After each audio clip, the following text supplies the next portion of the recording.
5 scores!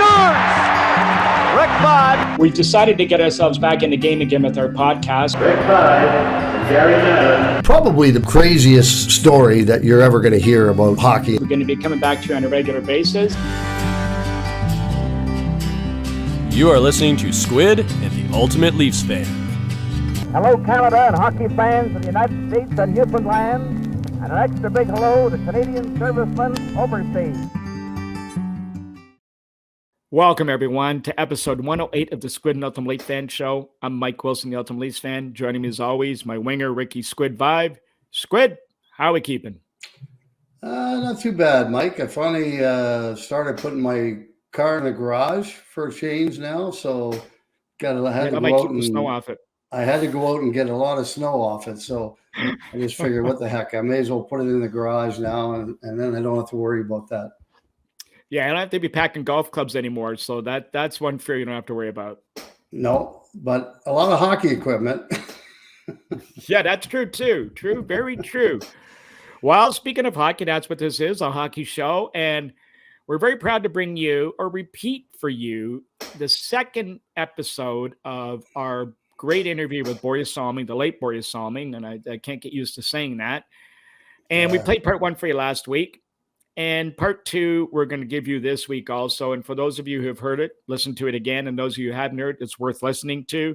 And Squid, I know we talked a lot about him last week and we don't want to give away what happens in the interview. But, you know, it just seems to me, when I re-listen to this and listen to him speak, just how much he was able to sort of grasp this new culture that he came to from a guy from a faraway country. And remember, this is going back in the 70s. This isn't today where you got internet and you can scope all these things, where he just seemed to be able to grasp how he was supposed to how he's supposed to act as an athlete, ingrain himself in the community, and all those things. I mean, did that surprise you when you first met him?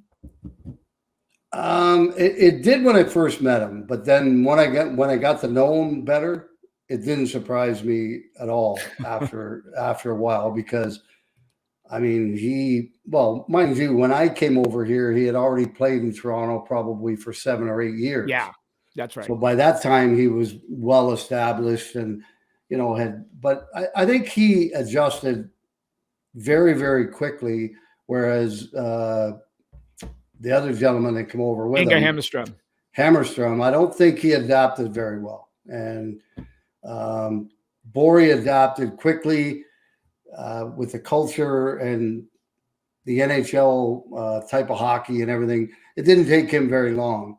And by the time I got there, he was settled in like he was there for 40 years. I mean, he was comfortable with everything, and just seemed like he had been there for a long, long time.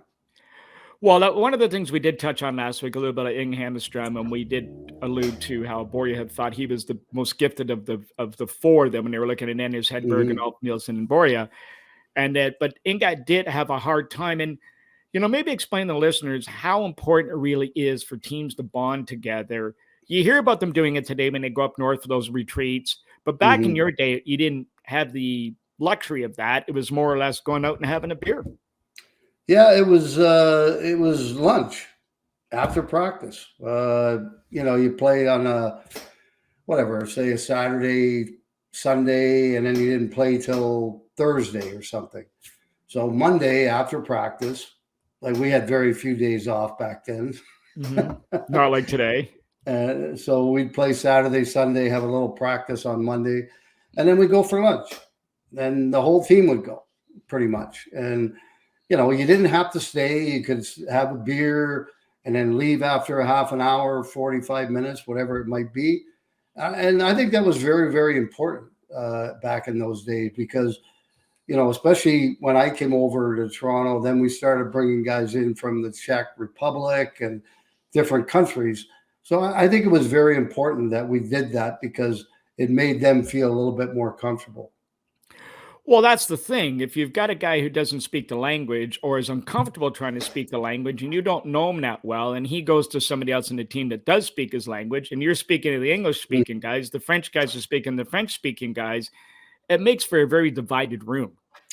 It does, and it's funny that you bring that up, because I remember the year that Harold canceled the charters halfway through the season because the flight attendant wouldn't let him have chocolate bars because he was a diabetic. And of course, that was King Clancy who told her that.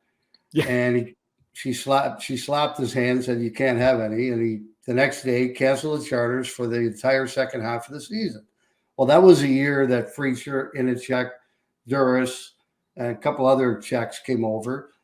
So we started staying overnight on the road, and we started going out with these guys. And we were the 5th best team in the league in the second half because we got to know them better. They got to know us. And then there was a lot more trust amongst us in the second half. And we were the 5th best team in the league in the second half. And I'm not even sure Harold was, knew that. No, but you know what? You use a very good word there that I want to expand on: trust. Yeah. Because think about this, and people not involved in the game at that level won't get this because they think, come on. But the trust fact is, look, if you're a guy who's very unsure about speaking the language, but you get out and have lunch with him, and he watches your body language, and you're trying to help him make his point, say something, get the point across. And then you same to him. Well, all of a sudden now, when you're in the dressing room, and if you hadn't done that, you're off in the corner talking to, Billy or Danny Dow or somebody, and they're thinking, "Oh, is he talking about me? What are they? They're probably cutting me up and you could be thinking the same of him talking to, Freecher and Endechek together or something like that. So this way, it brings everybody almost on the same page. Wouldn't you agree? Absolutely. And I think amongst the team, there's got to be a lot of trust between everybody on the team, for instance, and there's got to be a lot of trust from the coach to the players and the players to the coach. And I think if that trust isn't there amongst the players and from the coaches to the players and vice versa, then I think you're in for a long season because you've got to have trust in your teammates and the guys that you're out there battling with, especially back in our era where it was a completely different style of game. You had to know that everybody was on the same page. Well, and the other thing too is it humanizes it also, because this guy who's coming from a different country and is trying to climatize himself with you and the surroundings and our culture, so to speak, for lack of a better word to phrase it, all of a sudden you look at him in a different light than this guy just coming over trying to steal your job. Yeah, no, absolutely. When you start to hang around with them and you go out together and you have a couple of beer and they start learning the language a little bit, then you can kind of let them know, like if I'm talking to Billy, I'm not talking about them. I'm not saying something bad about them. We're just talking about something between us. And the same thing, if they talk to me, we're not talking about anybody else. So I think, again, you become trustworthy of your teammates and they become trustworthy of you. And I think that's very, very important in a team sport.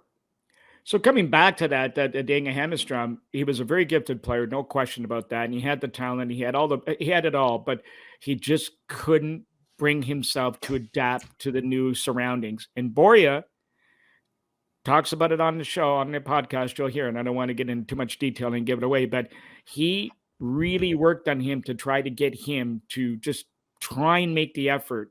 Just come out with the guys, sit there, be a part of it. You'll help your English because you'll be sitting around the guys talking. They'll work with you, and it just brings you closer to the group. And he just really couldn't comprehend that. Yeah, I don't know what happened in that situation, but obviously Börje adapted fairly quickly, and Inge didn't. I mean, I don't know. Maybe he didn't want to be over here. Maybe part of him still wanted to be in Sweden. Yep. And not over here in Canada. I don't know, but. He just never really adjusted to the type of game they played over here and the culture. I don't think he really got into it at all. Did you guys, now just moving a little bit further, speaking of the culture, because, you had the guy who started it all was the guy who was signing the paychecks with a couple of his comments about Inge. Did Börje ever make any comments to you about Harold? Did you guys ever have a discussion about him? Well, we talked about it. He never really said a whole lot about Harold. He didn't talk bad about him. Mind you, neither did any of us, because Harold really never treated us poorly. He just didn't pay us enough, I guess, and that sort of thing. But I mean, we stayed in the best hotels. We chartered, like I said, the whole time. And, you know, the only thing was most of the guys on the team probably weren't paid what guys on other teams that were doing the same thing were getting paid. And that was the only thing. But so we never really talked about Harold that much.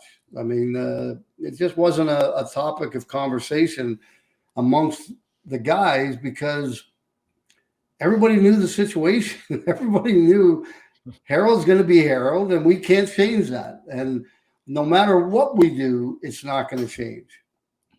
Well, we talked about it many times in many of the podcast stories of, you know, players being delayed for practice because Harold's getting his feet rubbed or getting a massage or coming out of the sauna himself or something, and the players have to wait outside. And Börje does talk a little bit about that after a while, he would drive into the rink every day, and as he's walking through the gardens, he would just be thinking, what's the circus going to be today? Or what's the freak show that's going to be happening? What am I faced with today? So he just kind of shrugged it off as part of everyday life of being a Maple Leaf with Harold around.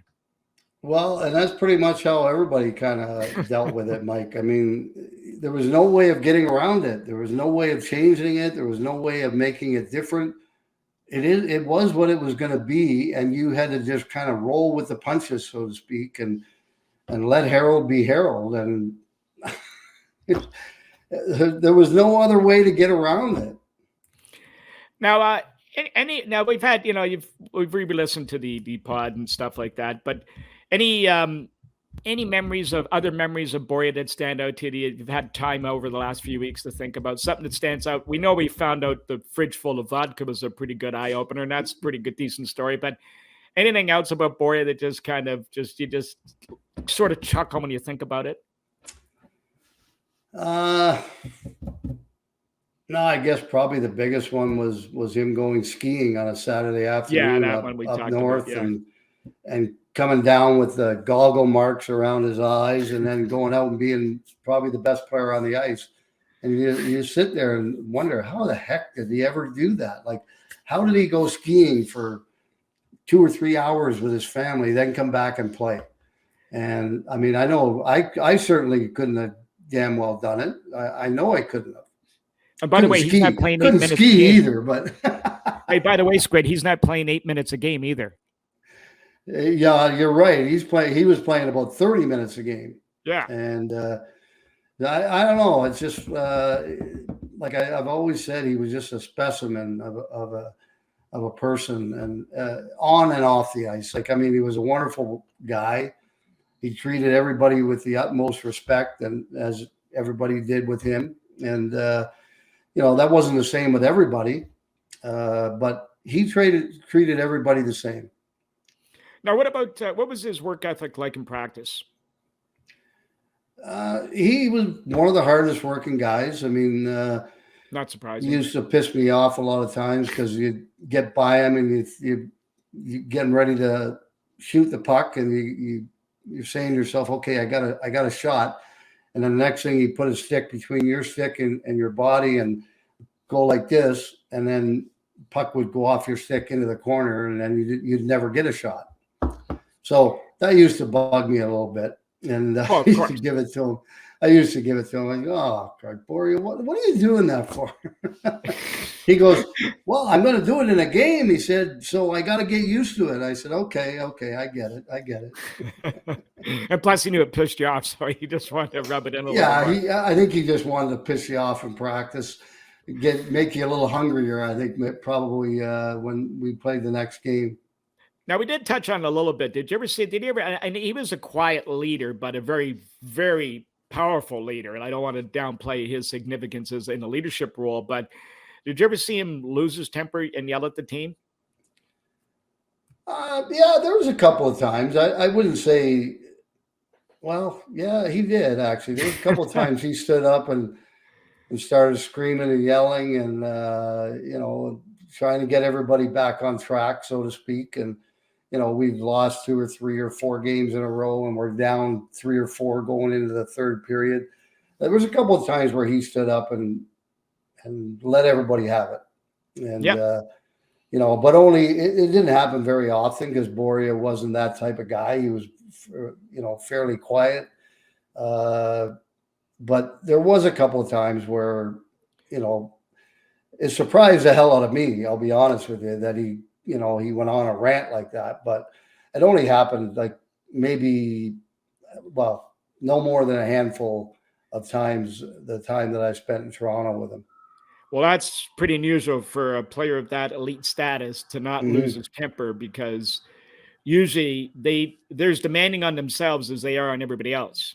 And you know what, Mike? I think that he understood what was going on, and he understood Harold better than anybody. And I think that's the reason why he didn't do it more often. I think because he realized that no matter what he said, or we just weren't good enough. Because Harold wouldn't pay money for a good general manager or a good coach.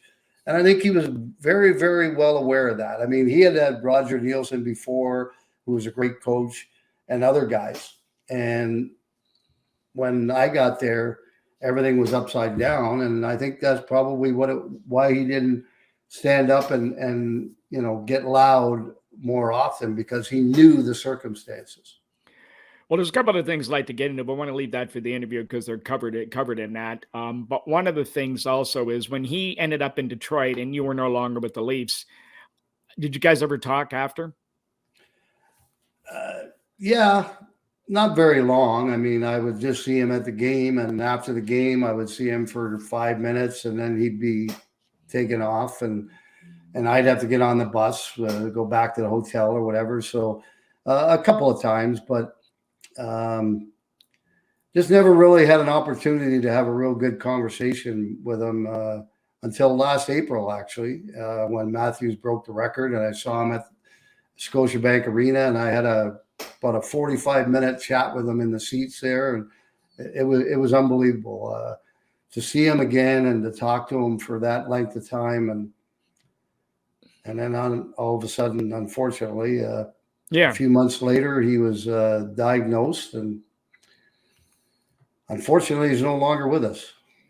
Well, let me ask you this: during that conversation, did it ever come up like, we always, no matter where you are at work or whatever it is, you always think what could have been? Did you guys have that kind of conversation that, geez, imagine if we'd had just, and you don't even have to name, if we'd had such and such coaching us or such and such as an owner, like, what could have been done with the core players we had? Because if you look back at some of the players that went through that organization in the 80s, there were some pretty good hockey players. Yeah, and we never talked about that. I think it was something that both of us knew. Yep. But we didn't want to get into a long discussion about that. I got you. We knew that in 85, 86, we had probably, and Wendell even said that too. He said, we had a better team then than we did in 92 and 93, but we didn't have the general manager or the coach that could get us over the top. And so I think we knew that. We both knew that. And there was just no sense in rehashing it all over again and talking about it. And, I was with a different team. He was with a different team. I didn't think it was worth it. And I'm pretty sure he did too. Well, I guess the reason why the question comes up so much is there's probably no better place to win in sports than in Toronto if you want a Stanley Cup. Yeah. So it's just when the core is sort of in place and in a good position to just be that close, or just to have it there, but just not have that right person controlling the wheels. It's just got to be frustrating. It's very frustrating. And, and what pisses me off more than anything else is when, I went to the Hall of Fame one time and they were doing it was a film on the Maple Leafs or something. It was each decade they reviewed. And they keep saying the 80s was the worst decade in Leaf history. Well, we went to the second round twice when I was there. And we made the playoffs 4 times. So I would say that wasn't the worst era or decade of Maple Leaf hockey. And you also had Börje, you had Wendell, myself, who was the first player to score 50 goals in a season. So a lot of good things happened. Unfortunately, we had Harold as our owner. And we had nobody to run, steward the ship. Well, just before we get to Börje, I mean, the final comment and all that I'll say, where I was kind of leading to is, I remember Bill Waters. At least I was actually at this game. Toronto lost 5-0 one night. I believe it was to Minnesota, and he was interviewed after, and he said, "When are you guys going to finally wake up? Look, there's two teams in the ice last night. One team is a business team. The other team is a hockey team. And the hockey team won 5-0. The business team, you're not going to win. It's the man's money. He can do what he wants. He doesn't want to spend the money on the players. You're going to get what you got. When are you guys going to wake up and realize it's been like this for the last 15 years or whatever the number he used? And it's not going to change. And it's not up to us. If somebody wants to step forward and buy the team, you can go and spend your own money. But the other team you saw last night, there were definitely two different teams on the ice." Yeah, I agree with him on that. And you know, and then all of a sudden you saw exactly what happened when Harold passed away, and I forget the gentleman's name. What do you own? Nobile Farms or something? Steve Stavros. Yeah. And then he bought the team, and look what happened after that. You know, they brought in good general managers, good coaches, and they had some success. And unfortunately, if we had somebody up top, you know, running the ship from a general manager standpoint, maybe some of those 18-year-olds wouldn't have been brought in when they were, and they would have been able to go back to junior and mature mentally and physically, and then be better players. And, you know, but unfortunately, it you know, I think we all knew what was going on. It was just, there just wasn't anything from a player standpoint that you could do about it other than go out and give 100% every game. And other than that, there wasn't anything else we could do. No, you could just play. So I think just take on that note, I think what we'll do is we'll turn it over to the second part of the Börje interview. And I think you'll hear him sort of echo some of the same sentiments, but from his angle and from his perspective, and to talk about his captaincy and all those type of things and some of the advice he gave to some people following behind him. But I think you'll enjoy that. So have a listen. Yep. Börje, just picking up from there now, I mean, you go from Buffalo, you go to Philadelphia, and you play you fight the toughest guy in the league. Going through the rest of the league, well, let's just speed the question up a little bit here. Your brother, in 1972, played a game against Team Canada. Yep. And he had a little run-in with a guy by the name of Phil Esposito. Remember were you at that game, by the way? Well, I played that game. You played in it too. And he had a little problem with Phil. Now, did any of the players say anything to you when you entered the league and were playing? Did they give you any shots about your brother? No, because I think, like, you know, Phil, he got a little, I don't know why he got so upset, but I think they had I think exhibition game in Gothenburg before another world tournament that Espo went to, and that's there was a lot of not fighting, but was all high sticking, and my brother was really a tough guy, so he never backed off. And you know, Canadians, when they come to Europe, they always think we're strongest and toughest, right? And they think they can, you know, usually can switch it. But then when you hit them back, then they said, what the hell was going on? You know, they're not supposed to hit us back. And that's what he did. And that's why Espo didn't like Sig. So now, did any of the who do you recall anybody that really tried to challenge you? Like, I mean, every team they try to take run at you, but anybody in particular you remember going through the league the first time that went after you? I mean, in the 70s there was a lot of them. Every team had, you know, maybe not the first year, but that was tough. You know, everybody tried to hit you and try to get you off the ice. But then when Philly got, you know, really, you know, when they won the Stanley Cup and everything, then and really scared. I mean, there's a lot of guys in my team too. They hated to play against Philly because they were so rough, because we didn't have no tough guys. But then all of a sudden, after a couple of games or a couple of years, then we got Tiger and a few other guys. Then we had some more, like, you know, toughness. So then it was so much easier for us. Well, now what about, okay, so let's keep on with that Philly theme. A couple of those playoff battles with you guys. Uh-huh. I recall one moment, I think probably defining moment for you, I think watching you play anyway back in those days, the night that you got sucker punched and jumped by Mel Bridgman at the playoffs, and the series was pretty rough. There was the battle in the penalty box. Roy McMurtry report, the police charges, all that stuff. And it was just, it was the way the Flyers were playing at the time, which was setting hockey back. But that's another whole story. But the following game, you scored a goal, a very emotional goal against them. And you danced down the boards. And I think that was a defining moment for you. I don't know if you feel the same way, but where all of a sudden the fans, they were totally bought into you, that you showed up, you got beat up by the guys, like the Thugs and the Assassins, and you showed up the next game and scored a big goal and didn't quit. Well, that's true. I mean, either I was stupid or I don't know, but I never, I didn't really think of it. I knew they were after me. And of course, after a couple of years when I was more offensive and was much better, they really tried. I knew that. They tried to get me out. They tried to, I always say, they tried to kill me. I knew that, when those guys tried to when they shot the puck in, when Schultz and the Hound Dog or whatever they're called, I knew they were not going to skate it in with the puck. They shot it in my corner and they weren't going to fucking kill me in there.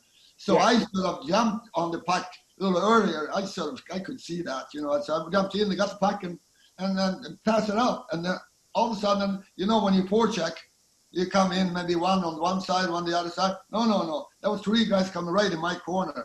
But I passed it up, and then I up with my stick and tried to sort of protect myself. But then we had 3-on-2 instead, so I knew that. Yeah, and do you remember that goal you scored that I talked about? Oh, yeah. No, that was really fun. And that was a little bit what me and Daryl, we had sort of in practice, sometimes I pass it up to him and I follow the play. And he went, just a little, he did a little turn. And then he looked up and I went right in the middle of the defenseman and went in. That was sort of a play we had from before. So I was all alone with Perron. And luckily I scored.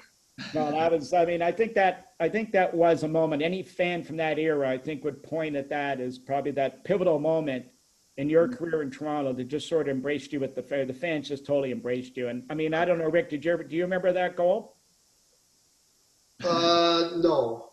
I was probably. He was too young. I think I was probably. You're too young. You're only a kid. Well, no, I was probably playing junior then, so I was 17 or so. But playing with Börje for 7 years, I don't think people realize how tough he was. And big and strong, and I didn't see him take shit from anybody. He got hit. That was fine. He just kept playing. And I think people don't realize, and I don't mean toughness in fighting, but how tough Börje was to be able to go through those 2 decades, the 70s and 80s, which was, those 2 decades were fighting, high sticking, spearing, whatever the heck you wanted to do, and he got away with it. And he got through that because I think he was a lot tougher than people give him credit for, and stronger than people give him credit for. And the one thing people ask me a lot of questions, and they always talk about Börje's offense and how many points he had and everything. But I don't remember too many defensemen that were as good defensively as Börje, blocking shots. And I remember in practice, he used to piss me off all the time. I'd be going down the right side, I'd have a step on him, and then he'd reach in between my stick and my body, give it a little flick, and the puck would go into the corner, and then I would just turn and like, you asshole. And it was so frustrating, but he was so good at it that, when you get in the game, he'd do the same thing, and it was wonderful to see. Now, Börje, you're going through the league after a couple times through. What was there any surprises that you found? Was the league better than you thought, as you expected, and were the players, as you thought they'd be, or did somebody really stand out and surprise you? What were your thoughts going through the league the first couple times? Like we talked about before, 72, I played the Canadians. I think I've seen some games before that, but it was just some old games. But I knew that was the top gunners, we came over, Canadian team, the top of National Hockey, and we could, like our national could handle them, those guys. It was really, really, you know, I think it was a tie game when we played that game. So then I knew like they were good, but they were not best. So I knew like we could handle it. That's fantastic. Yeah, I assume that. I mean, you have to have that thought in your mind to be able to be successful in sports. And that brings me to, you and I met at one of the unveilings and we spoke, and you told me about Inge Hammerstrom. You always suggested that he was probably the best of all you guys from that period, but his timing, if he'd come into the league today, I think you told me, he would be a superstar. The timing of him coming to the league just wasn't the same. Two things I want to ask you. First off, follow up on that. And secondly, Harold Ballard, with that, you know, the bombastic owner that we've talked about, made that famous quote about the eggs in the corner and, you know, coming out with no eggs broken. How emotionally or psychologically emotional was that for Inge? Did that have some impact on you too?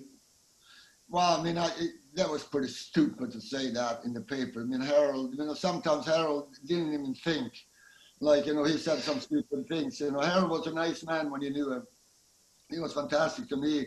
But he said some stupid things, and I didn't like, you know, I didn't really care so much about it. But I know Inge really, that hurt Inge, because, you know, Inge with his skating ability and playing hockey, he really played well for Toronto Maple Leafs. But of course, he wasn't the guy who's going in the corner and try to, you know, like, you know, hit a guy and kill him or something like that, you know, or hit back. Because, you know, I was brought up like in a different way. So I didn't care if somebody, I could hit back and whatever. I didn't care who it was. But Inge was not that way. And of course, like you said, Inge, if he would be in like in the, say, by maybe 80, maybe 90s, I mean, he would have been a superstar. Because with his skating ability and shooting and everything, he was really good. The other thing too, I guess, is, I mean, just we're on that topic of how tough it is.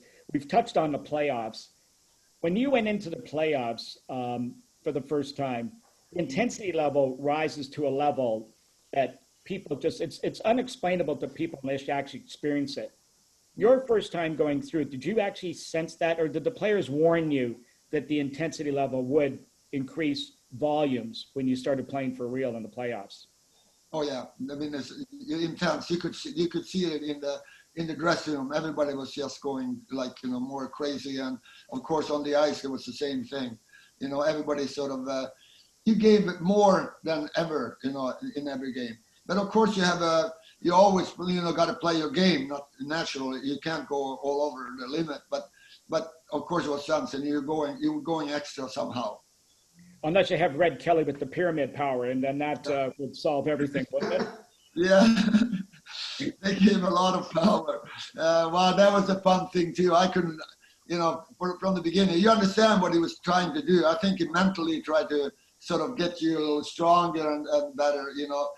It works mentally, not, you know, yes, we put the sticks in the inside that and everything like that. And I, you know, for me, I said, well, if that's going to help me, fine. I mean, I did it too. Like, you know, it can't hurt you anyway. So, you know, but then he had a pyramid under the bench too. So hopefully he gave me some more stamina. I don't know. Did you do any crazy things like that, Rick? Any rituals for you guys? Hockey players are superstitious, as we all know. What about some of the crazy things your teams have done over the years, or anything? No, not really. I mean, I wasn't a real superstitious guy. I'm pretty sure I put my equipment on the same way every single time. I don't think it was on purpose. I think it was just habit that I put my whatever left skate on first and then right skate, whatever it is. But I guess you probably could call it superstitious, but I think it was more of just habit.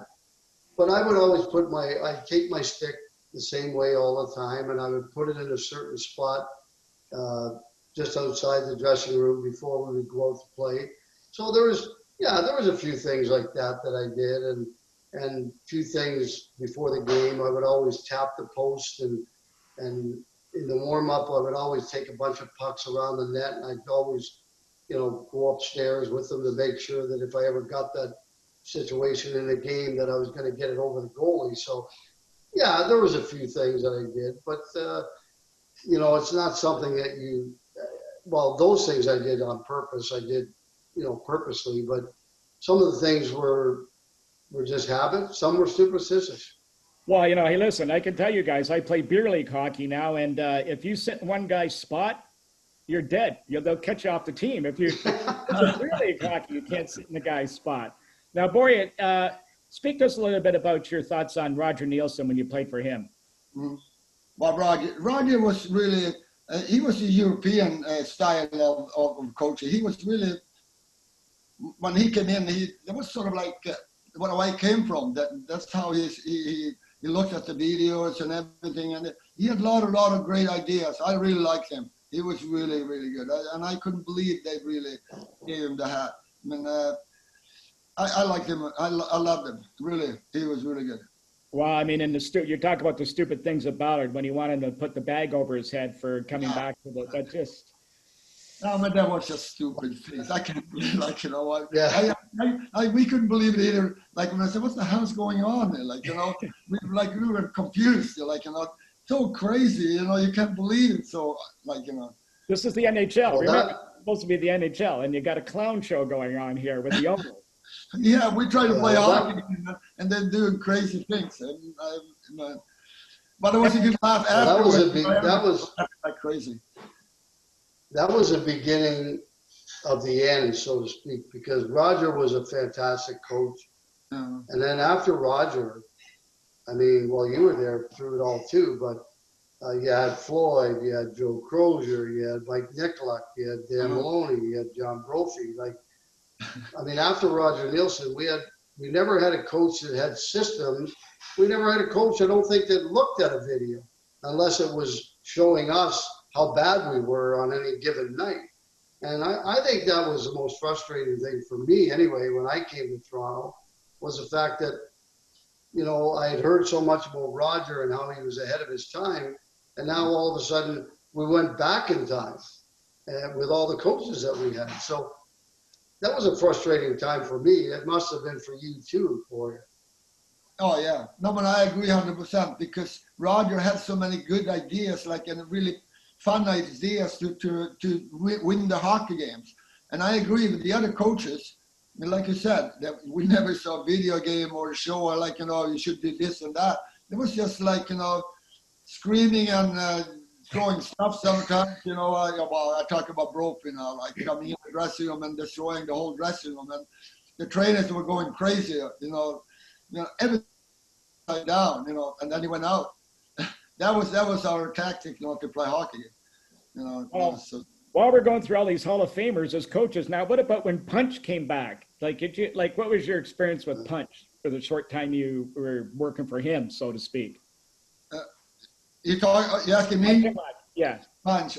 See, I didn't know too much about him, you know, before that. You know, of course, you know, he was the one they gave him like the Stanley Cup '67. So of course you thought he was good, but he was really, you know, I don't know. He brought so many Buffalo players coming into our team, and it was so. It happened so many things in like outside the dressing room and inside the dressing room. I think we had more TV guys and newspaper guys there because I always won every day something happened. And we came in there, and every time you come in the restaurant, okay, what's going on today? Not like, you know, that was not how you think about are we going to play hockey? No, what happened today? So yeah, it was like the Barnum and Bailey. It was like the Barnum and Bailey circus there on a daily basis. You got Harold's goal was to be the headlines in the sports on every newspaper every day. And he pretty much accomplished it by saying the stupidest things that he could possibly say or do. And Börje is right. It was like you come in every day, and it wasn't about, okay, what are we going to do today? How's practice? How are we going to prepare for the game or whatever it might be? It was, well, what the hell happened today? You know, and that's the way it was for my whole 7 years anyway. Now, Börje, at any point before Imlach and out, when the WHA was in existence, Yeah. Did you ever consider playing in the league? Did your frustrations with the Leafs get to the point where maybe I should look at that, or maybe they were offering you monetarily a lot more money? No way. No way. Because you know what? Toronto Maple Leafs treated me so good, and I love to play for Toronto Maple Leafs. Believe me. And you know, play at the Gardens.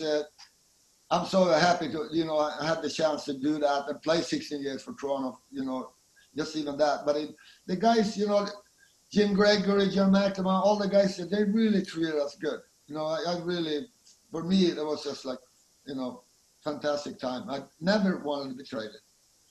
I can't say the same thing about. I can't say the same thing about Jerry Boria, but no, because he didn't treat me the same way he treated you. But that's okay. Yeah. Boria, 1976. Jerry, like, you know, I know he had me under his arm, sort of. I know he treated me so good, you know, and I know. I don't know. I didn't know everything what he did to you and somebody else, but I mean to me he was really good. So I can't say so much more. Now, Boria, 1970. Oh, sorry, Rick. Go ahead. Finish. Sorry. Okay. I wanted to ask you, and this is something that I've wondered for so long, but because Harold Ballard came to me in when I was 22 years old, and he didn't ask me. But he just told me, you're the captain. Yeah. And my thought was, okay, if I say no, he's going to trade me. And I don't want to be traded. I love it here in Toronto. I want to stay here. Did he ask you to be captain? Because I know that Matt's called you when he was asked, and you told him not to turn it down. Were you ever asked to be captain when Daryl left? If they asked me to be a captain? Yes. Yeah. Yeah, after Daryl left. Yeah. They did? They did. Not the first year, but after, I don't know if it was the same year or the year after, he wanted me to be a captain. And they asked me actually twice, one year, and I said no.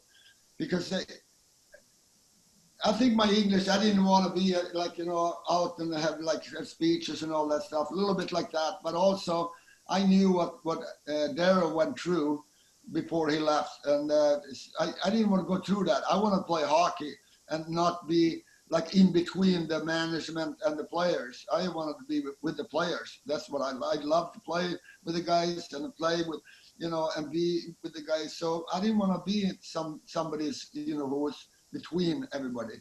So that's why I told they had meetings with me, and Harold said, you got to be the captain. And I said, no, I don't want to be the captain. So I don't know if we didn't have a captain for 2-3 years, right?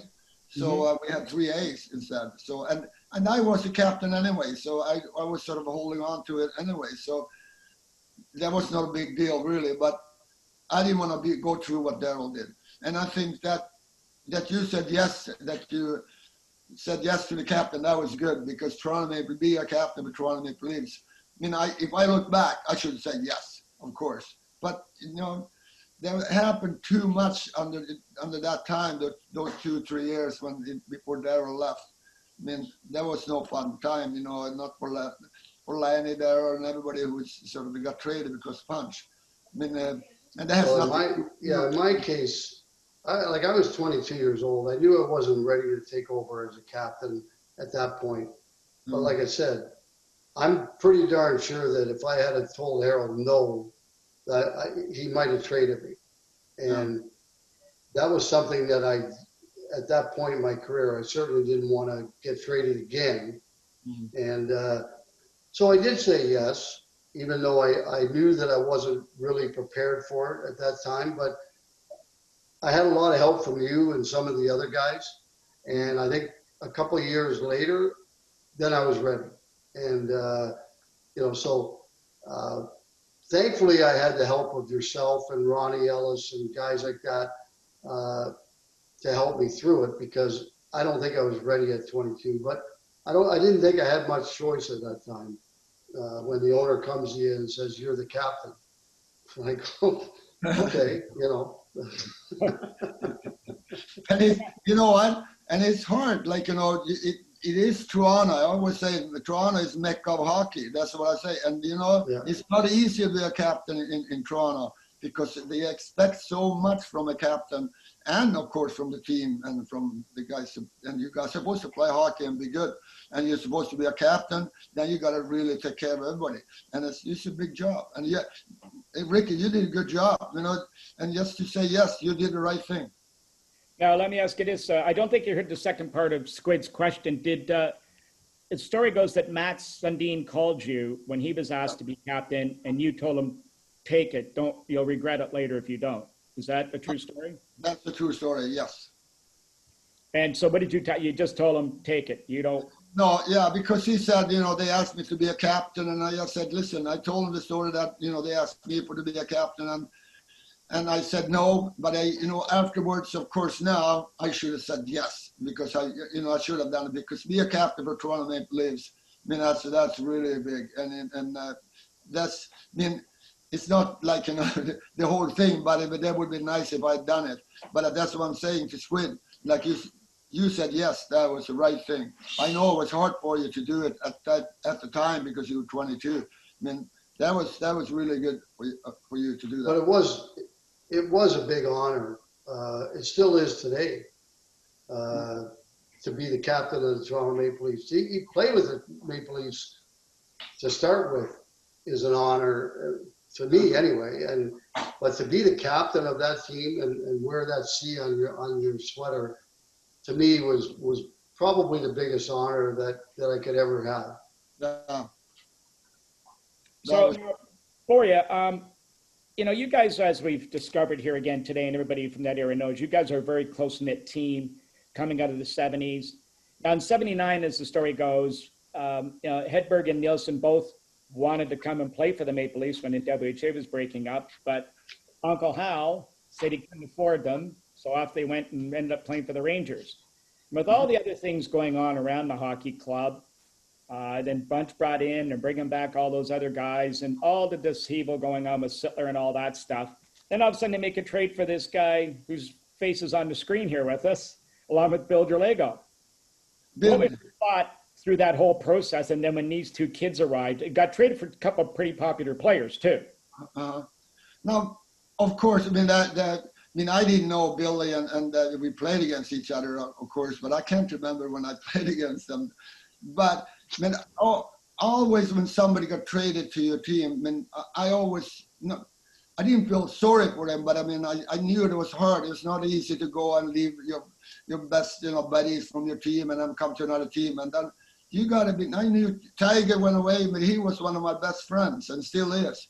But of course, you know what hockey is? When you get traded, you're traded. You can't do nothing about it, because I saw so many guys got traded. And you can't do nothing about it.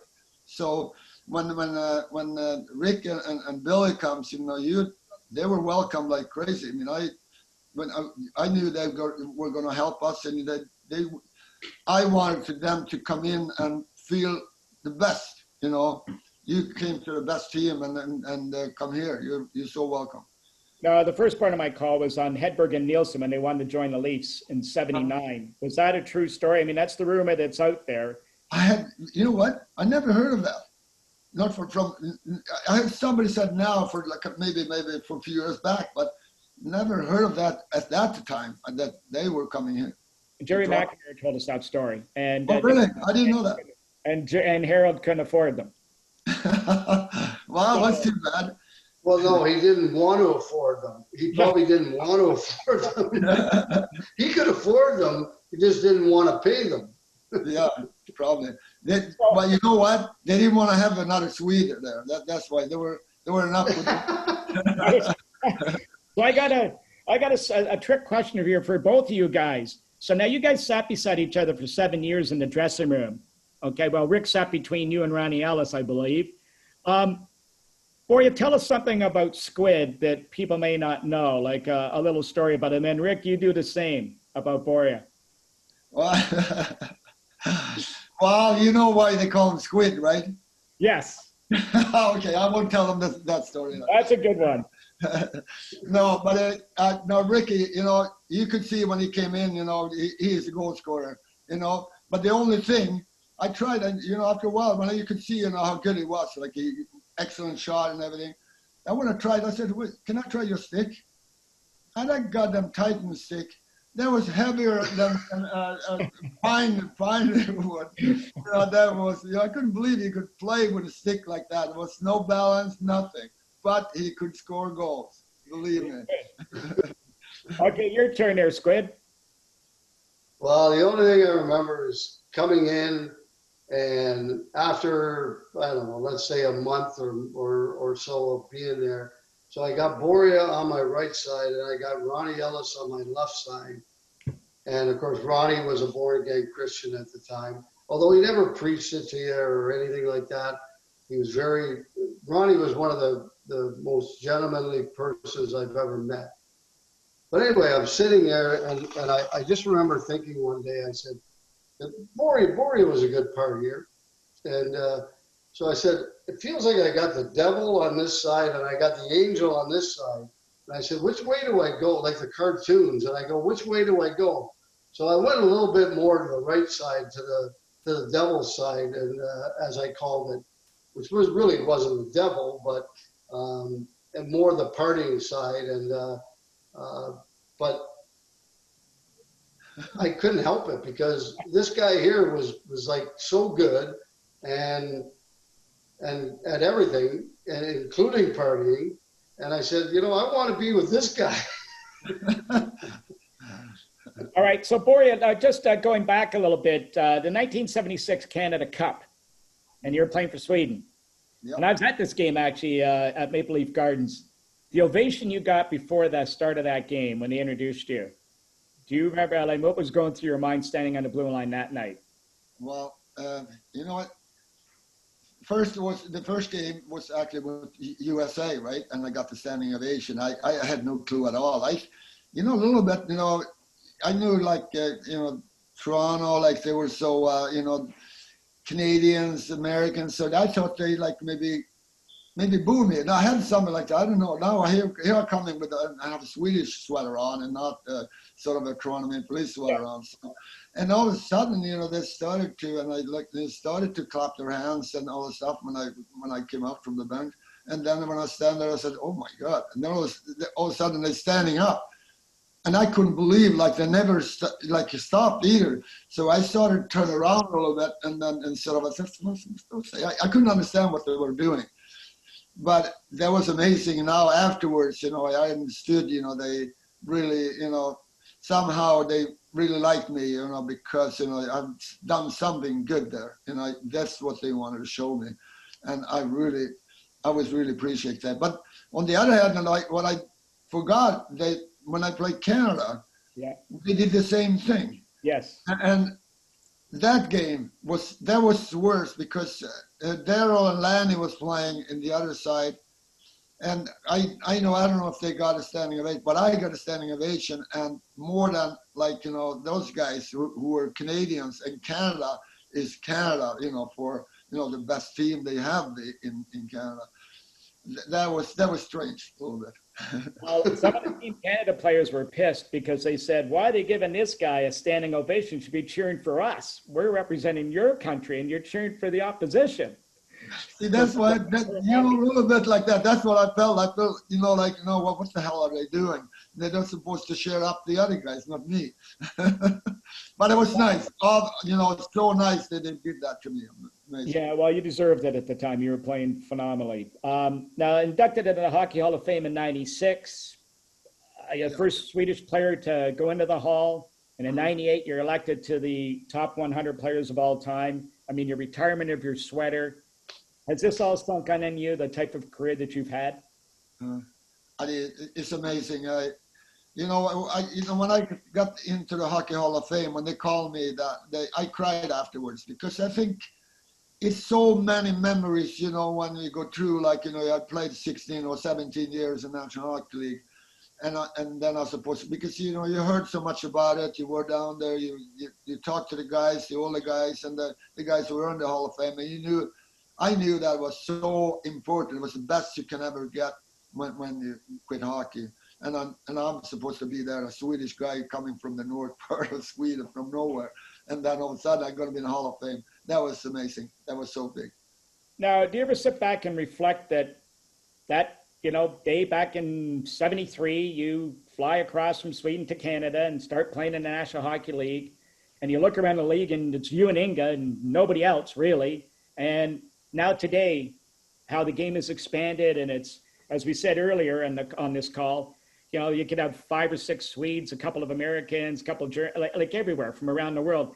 Are you amazed at how the game has grown? And did you ever reflect back on the impact you've had or contribution you made by you coming over and having the success you did?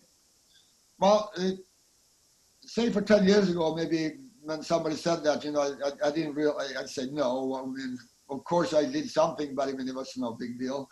But today I've been understanding more that I must have done something right, some impact on a lot of people, because like Jerry said, that he started the whole thing when he went over there, because there was no scouts over there. And he was the first scout over there, and then he came back, and then all of a sudden there was, 100 scouts over there in Sweden and Europe to try to get hockey players. Yeah, and now, again, if you take it's one of those things, if you think about it this way, let's take the sort of opposite approach. Like 1972, the Summit Series changed the game of hockey forever. Everybody's in agreement with that. But think about this. What if Canada had lost? Would the game have changed the same way? And I say the same thing to you when you came over a year later. What if you hadn't been successful? Like, what would have happened? Just think about how the course of history may have changed with those 2 instances moving forward. That's true. Yeah.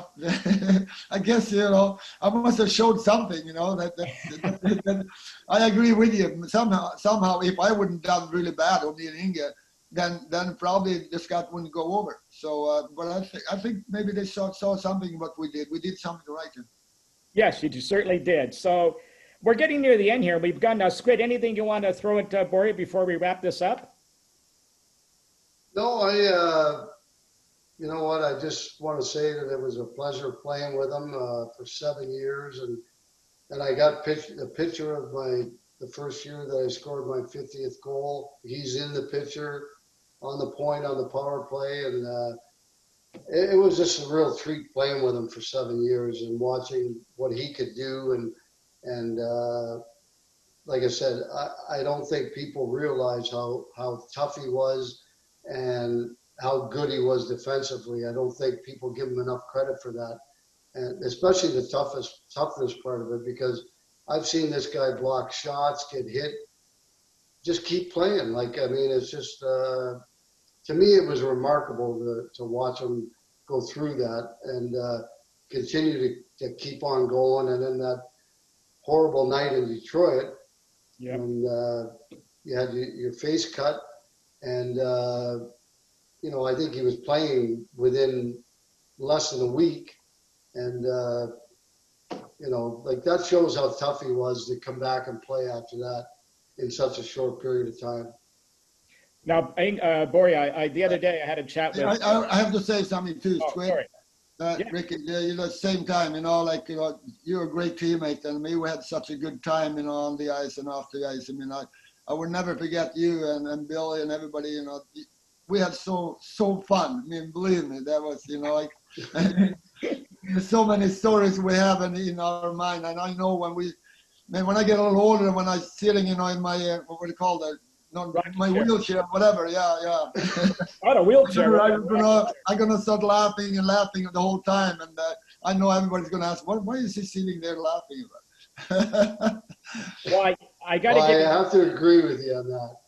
Hey, I'll give you this one here. I talked to Jimmy Devellano the other day, Börje, and he said, I know he signed you your last year. You tried to play there. But he said to me, they really respected you as a player, but he also liked the fact that he was going to give a dig to Toronto by taking their best player. He said that?